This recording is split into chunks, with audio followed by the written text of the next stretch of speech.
বর্তমান সংখ্যা এবং আগামী দিনের পরিকল্পনা সম্পর্কে বলবেন সুচেতনার প্রিন্টেড ভার্সন সংখ্যার প্রথম সম্পাদক শ্রী সুকান্ত রায় মহাশয়।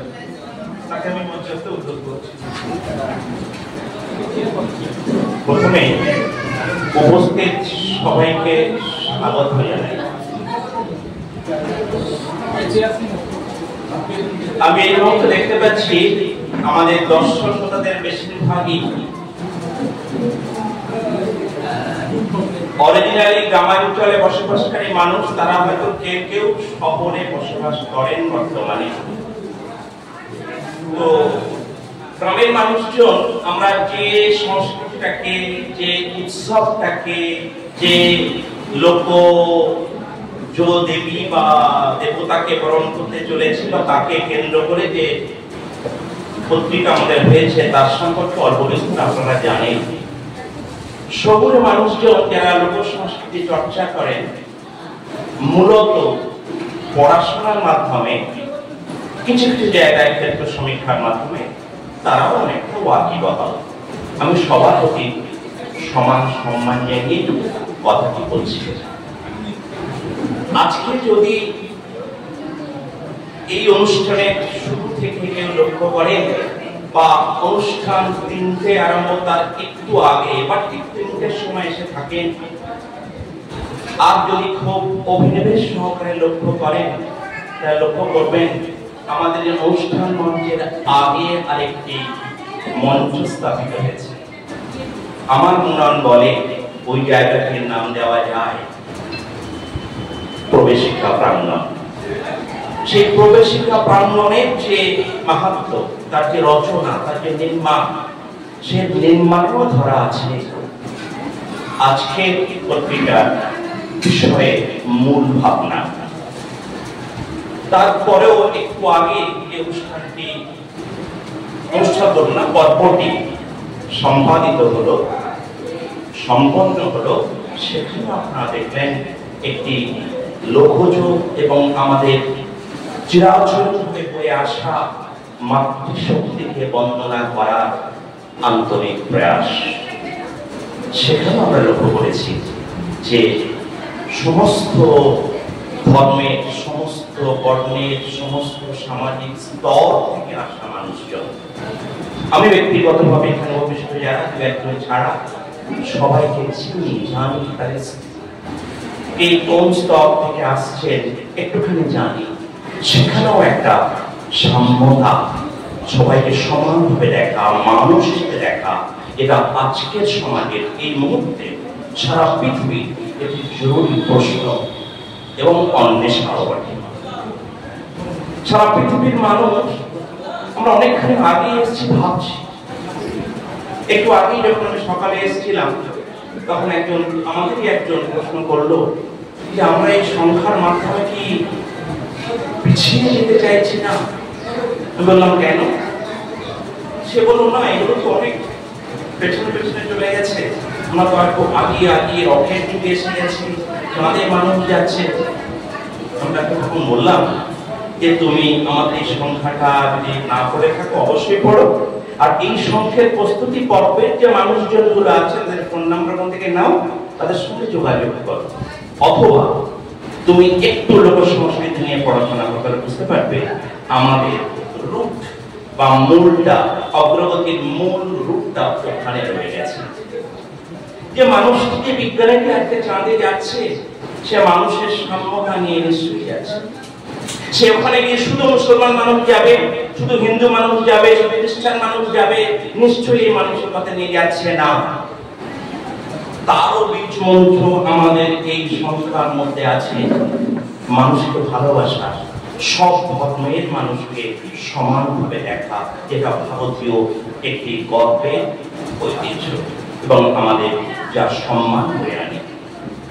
আমরা হয়তো খেয়াল রাখি না, অন্য জায়গায় বসবাসকারী মানুষ, সাধারণ মানুষজন যারা অন্যভাবে ভাবিত, তারা যে রাষ্ট্রে বাস করেন সেই রাষ্ট্র হয়তো একটা বিশেষ ধর্মকে প্রাধান্য দেয়, একটা বিশেষ মতকে আঁকড়ে ধরে, তারাও সেখান থেকে ভারতীয় সংস্কৃতি কুর্নিশ জানায়, সালাম জানায়, নমস্কার জানায়, অভিবাদন জানায় আমাদের অনন্যতার কারণে। যে অনন্যতাটি এখানে লক্ষ্য করা যায়। আমার সামান্য পড়াশোনা, আমি গ্রাম জননী বিবিমান সম্পর্কে এই সংখ্যায় কোনো লেখা লিখিনি, লিখতে পারিনি। এটা আমার দুর্বলতা বলতে পারেন, আমার নির্বুদ্ধিতা বলতে পারেন, আমার পড়াশোনার অভাব বলতে পারেন। কিন্তু এদের সঙ্গে থাকতে থাকতে আমি যেটুকু অনুভব করেছি, এত সুন্দর, এত সহজভাবে সব ধর্মকে মিলিয়ে মানবতাকে উজ্জ্বলভাবে দেখিয়ে দেওয়ার মতন আরো একটি লোক উৎসব বঙ্গে আছে কিনা আমার সন্দেহ। আমি তো একটা, আপনারা জানেন, তবু ক্ষমা করবেন, যে জিনিসটা আমার খুব ভালো লেগেছে। আপনারা লক্ষ্য করবেন, এই পর্বের অনুষ্ঠানের মধ্যে যারা উৎসবটি করেন, অনেক পূজারী বা একজন এখানে হয়তো আছেন, তারা জানেন যে 7টি গ্রাম ঘুরে 7 শ্রেণীর মানুষ নয়, 7 জাতের মানুষের কাছ থেকে মানন বা ভিক্ষা নেওয়ার পরে যা অর্জিত হয় সেটাকে নিবেদন করা হয়। এর চেয়ে আর সর্বধর্ম সমন্বয়ের সংস্কৃতি আর কোথায় কিভাবে থাকতে পারে? শুধু তাই নয়, বিভিন্ন স্ট্যাচারে, বিভিন্ন ধনী, গরিব, মাঝারি, whatever be there economic status, তারা সবাই এখানে সংযুক্ত হয়। আমি গ্রামের মানুষ, গ্রামীণ কলকাতা থাকি, কিন্তু আমি মনে করি আমি মনে প্রাণে গ্রামের মানুষ। গ্রামের মানুষ বলতে আমার গর্ব হয়, ভালো লাগে। শহরের মানুষ বলতে গিয়ে একটু কুণ্ঠিত হই, লজ্জিত হই। সেখান থেকে আমি দেখেছি যে সমস্ত ধর্মের মানুষ অন্তত আজ থেকে 10-20 বছর আগে এখন একটু একটু বদলে গেছে, বিভিন্ন সংস্কৃতির চাপে, বিভিন্ন প্রলোভনে, বিভিন্ন ভয়ে। ওই ভয় থেকে বেরিয়ে আসাটাই আমাদের বক্তব্য। আমাদের ভয় থেকে বেরিয়ে আসুক, সব ধর্মের মানুষকে এক করে দেখার যে চেতনা আমাদের পূর্বপুরুষ দিয়ে গেছে, আমাদের সংস্কৃতির মধ্যে আছে, আমাদের উৎসবের মধ্যে আছে, আমরা সেগুলোকে ভুলে যাচ্ছি। আমরা বৈভবের বাতাবরণ তৈরি করছি, আমরা অন্য সংস্কৃতির আগ্রাসনকে মাথা পেতে গ্রহণ করছি, ভাবছি না আমাদের কি ছিল, এখনো আছে, তাকে কেন বিসর্জন দেব? ইভেন যারা খাতা কলমে শিক্ষিত বলে গর্ব করে না, কলেজ ইউনিভার্সিটির ডিগ্রি আছে, বড় বড় চাকরি করে, তারাও বিশেষ বিশেষ সম্প্রদায়কে ক্যাটাগরি, খুব ইন্টেলিজেন্ট। তারা এই সংস্কৃতিটাকে কেন যেন চাপা দেওয়ার জন্য আপ্রাণ চেষ্টা করে। যে এক সময় আমাদের পূর্বপুরুষ এই সাংঘাতিক সব ধরনের সমন্বয়কে এক জায়গায় রেখে মানুষকে মানুষ হিসেবে দেখতে চেয়েছিল। আজকে আমরা খণ্ডিত, বিখণ্ডিত, অনেকখানি ক্ষুদ্র ক্ষুদ্র ক্ষুদ্র ক্ষুদ্র হয়ে যাওয়ার আপ্রাণ চেষ্টা করছি। এটা একটা ভীষণ ভীষণ ভয়। মানবতাকে বিসর্জন দিয়ে কোন সংস্কৃতি এগিয়ে গেছে দিতে পারে বলে আমার বিশ্বাস হয় না। তাই আমার এখানে লেখা থাক বা না থাক, নেই তো বটেই, কিন্তু আমি এই লেখা যারা যারা লিখেছেন তাদের জন্য গর্ব অনুভব করি, তাদের দূর থেকে প্রশংসা করি, কাছ থেকে ভালোবাসি, অক্লান্ত পরিশ্রম করে। এরা কেউ বই পড়ে প্রবন্ধগুলো লেখেননি, তারা দিনের পর দিন, সন্ধ্যে সকাল বিকেল, দিনের পর দিন বিভিন্ন জায়গায় ক্ষেত্র সমীক্ষার মাধ্যমে, অনেক কষ্টের মাধ্যমে এই লেখাগুলো তারা লিখেছেন নিজের অনুভব থেকে। যে শ্রমটা আমার নেই, আমি পারিনি, এটা আমার দুর্বলতা। আরেকটা জিনিস আমার খুব ভালো লাগে, যেটা এখানে আপনারা অনেকে জানেন, যে সংস্কৃতিটা এক সময় আমাদের ছিল, তাকে আমরা লালন না করে দূরে সরিয়ে দিয়ে একটা বৈভব, একটা আড়ম্বর, একটা কি বলবো, মানে বড়লোক সংস্কৃতিকে আহ্বান করতে চলেছে। এখানে দেখবেন এক সময় আমি দেখেছি ছোটবেলায় ঠাকুমার সঙ্গে গিয়ে দেখেছি মাটি ঢিবিটা তৈরি হতো, এখন সেগুলো সরিয়ে দিয়ে মাটিকে ভুলে গিয়ে আমরা সিমেন্টকে ভালোবেসেছি। পারলে লোহা কংক্রিট দিয়ে সুন্দর মোজাইক করা, তার উপরে সুন্দর দামি পাথর লাগিয়ে দিয়েছি।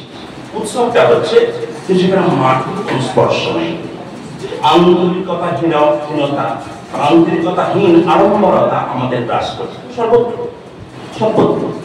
কেন জানি না, আমরা একটু দেখনে বনা, একটু বড়লোকি ভাব, একটু অন্য জিনিসের প্রভাব আলো না ফেললে যেন আমাদের মন ভরতে চাইছে না। সেটা তো এক ধরনের দীনতা, শুধু এক ধরনের ক্ষুদ্রতা। আমাদের প্রসন্নতা কোথায়? এই অনুষ্ঠানগুলো, যেখানে এই উৎসবগুলো হয়, সেই 7 জায়গা শুধু নয়, আমার ধারণা মোট 32 জায়গায় আমাদের ক্ষেত্র সমীক্ষকরা গেছে, স্থানীয় লোকের সঙ্গে কথা বলেছে, সেখানকার ছবি নিয়েছেন, শুধু একদিন নয়, দিনের পর দিন জানার চেষ্টা করেছেন যে এখানে ব্যাপারটা কি, কেন হয়, কেমন করে হয়, এবং যে পুজো করেন তাদের মানসিকতাকেও ট্রেস করেছেন। তারা বলছেন যে আমরা প্রস্তুতভাবে করি, কোনো আড়ম্বর লাগে না, কোনো পূজারি লাগে না, কোনো ভালো জামা কাপড় পুরোটা করতে হয়, নট দ্যাট। নিখাত ভালোবাসা, মানুষকে ভালোবাসা, সব মানুষের, সব সম্প্রদায়ের, সব জাতির, সব ধর্মের মানুষকে নিয়ে এক করে চলা হোক না। ব্যক্তিগতভাবে আমি হয়তো একটি বিশেষ সেক্ট বা কালচার বা রিলিজিয়নকে ভালোবাসি, আমি সেটার মধ্য দিয়ে যাই, তার মানে এই নয় যে আমি অন্য সংস্কৃতি, অন্য রিলিজিয়ন থেকে বিরক্ত হবো, সরে যাবো, তাকে ঘৃণা করবো। কোন ধর্ম তো শেখায় না তোমার বিপরীতে থাকা অন্য ধর্মকে ঘৃণা করো। একটা ধর্ম আপনারা যারা জানেন, দেখাতে পারবেন, এখানে বলেছে যে ওই ধর্মের লোককে মেরে দাও, ওই ধর্মের লোককে বাদ দিয়ে দাও, ওই ধর্মের কোনো কিছু তুমি করো না। অসাধারণ ভালো কথা আছে, সমস্ত ধর্মে ভালো কথা, সব কথা যদি এক জায়গায় করা যায়, আপনি দেখবেন তার নির্ভর হবে হিউম্যানিটি। প্রত্যেকটি ধর্মগুরুরা হিউম্যানিজমকে ভালোবেসে গেল, তারা বই লিখে গেল, আর আমরা ওগুলো নাকি পড়ে ক্ষুদ্রতা চাষ করতে শিখছি। মুসলিমরা বলছে না না, কোরআনে যা বলেছে হিন্দুদের মেনে দাও, হিন্দুরা বলছে না না, আমার গীতায় যা বলেছে, মহাভারতে যা বলেছে, অন্য সম্প্রদায় রাখার দরকার নেই, এই সারা পৃথিবীতে হিন্দুরা থাকলে যথেষ্ট। কোথাও এরকম কথা কেউ বলেননি, উল্টো কথা বলেছে। সেই উল্টো কথাগুলোকে আমরা চাপা দিচ্ছি, যে কারণে এই যে একটু আগে আমাদের মদনবাবু বলে গেলেন, যাত্রা সংখ্যাকে আপাতত সরিয়ে রেখে আমরা এই সংখ্যাটা হাত দিলাম কেন? আপনি কি ভারতবর্ষে এবং সারা পৃথিবীর ইতিহাসটা, সাম্প্রতিক ইতিহাস, ঘটে যাওয়া যুদ্ধ ইত্যাদি ইত্যাদি, মৃত্যু, দাঁড়িয়ে দেওয়া, চলে যাওয়া, পালিয়ে যাওয়া ইত্যাদিকে লক্ষ্য করেন। এই মুহূর্তে আমাদের খুব দরকার মানবতা পুজো করা, সমস্ত পৃথিবীর মানুষকে শেখানো একমাত্র এই পৃথিবীতেই মানুষ আছে, জীবন আছে। এখনো পর্যন্ত মঙ্গল গ্রহে জীবনের সন্ধান করছে বটে, কিন্তু প্রমাণ করতে পারেনি ওখানে আমাদের মতন মানুষ আছে। তাহলে এখানে যদি আমরা জাত জাত ইত্যাদি ইত্যাদি ইত্যাদি করে মরেই গেলাম, কে দেখবে? এত সুন্দর পৃথিবী, এত সুন্দর সমাজ, এত সুন্দর প্রকৃতি,